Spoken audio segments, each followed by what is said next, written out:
Jan, palju õnne, igati korralik võit tulemusega 96-64 Valmiera vastu. Kuidas sa ise tänast mängupilti hindaksid, kas kõik läks nii, nagu plaanisite? Esimene poolaeg algas rabeliselt, me ei olnud võib-olla kaitses nii agressiivsemad, kui treener tahtis ja rünnak võib-olla ei olnud ka nii resultatiivne, kui me tahtsime, et see oleks. Aga teisel poolel kõik muutus ja me saime oma asjad jooksma ja lõpuks ka selline tulemus.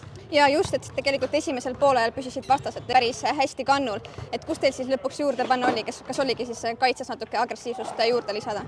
Ja ma arvan ka, et see just kaitse pealt ja ka resultatiivsed söödud, et ma arvan, jah, need olid kaks kõige peamist faktorit.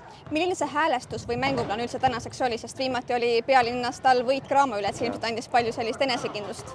Ja, et me kindlasti mütsiga täna lööma ei läinud, et me teadsime, et need viimased kaks mängu kaasartus täna, et need me peame võitma ja õnneks läks õnnelikult, et võtsime võidu.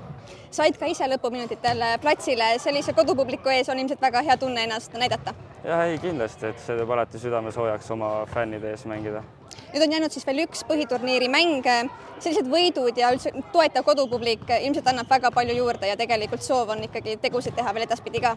Ja ei, kindlasti, et Läti Eesti liigas sooviks ikka Final Fouri jõuda ja või miks mitte ka medal seal võtta.